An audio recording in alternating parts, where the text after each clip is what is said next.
مكانة الأخلاق في الشرع الإسلامي مكانة هامة واستراتيجية، بحيث تصلح الأخلاق لتوجيه المشرع وتوجيه السياسي معا. فبهذه الطريقة لا يشرع المشرع انطلاقا من هواه أو انطلاقا من هوى المطالب التي يعني تتصاعد في المجتمع، وإنما يكون هناك دائما مؤطر خلقي وحدود تمنع التجاوز وتمنع الميل إلى الهوى. بالنسبة للسياسي أيضا، فالأخلاق يجب أن تحضر في الممارسة السياسية، لاعتبار أن مقاصد الشرع محددة والسياسي يجب أن يضعها نصب عينيه. The Islamic world is waking up in a globalized environment. There's a surge for freedom, there's a surge for democracy, there are changes all over, but I'm not sure that we are matching the desire for freedom, the desire for governance, with the necessary underpinnings of law, of ethics, of legislation. And so we're almost needing the center to catch up with a common sentiment and desire that exists.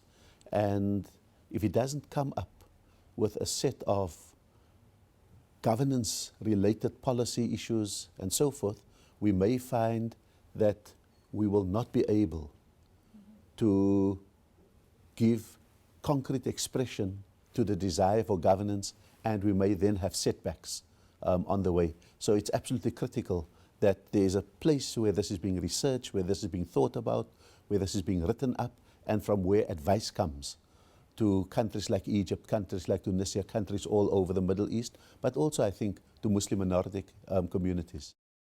نحن الآن يعني في بلادنا العربية نعيش ما سمي بالربيع العربي الذي يستشرف مستقبل تبنى فيه المجتمع ويبنى فيه الدولة من جديد، وهذا يحتاج إلى تأسيس أخلاقي بالأخص، لأن السياسة مع الأسف التي تمارس في العالم اليوم وحتى في العالم الإسلامي تشوبها خلالات أخلاقية كثيرة.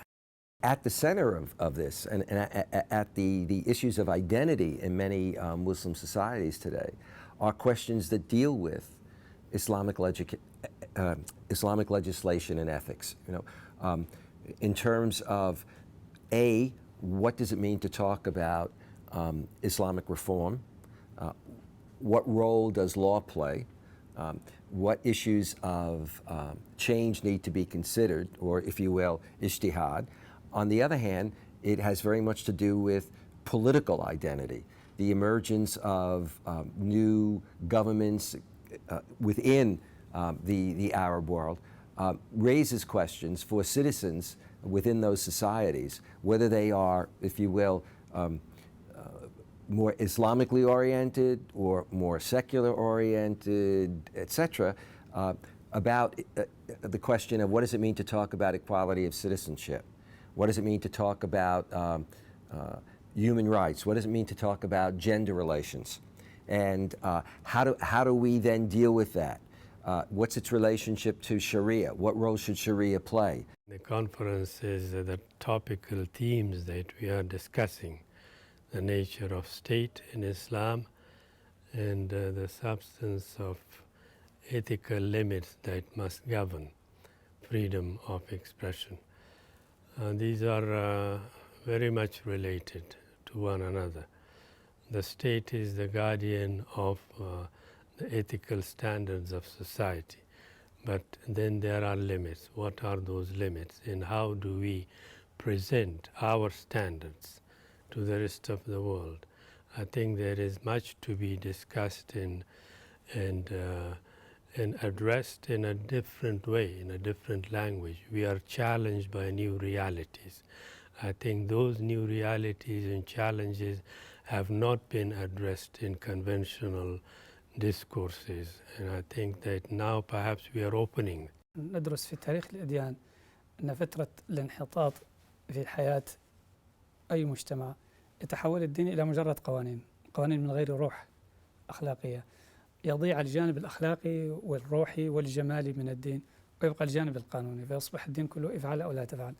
ووجود هذا المركز الذي يعيد القوانين إلى منبعها الأخلاقي يعيد الأمور إلى نصابها ويجعلنا نرجع للأسس التي نحتاج أن نبني عليها حياتنا من جديد.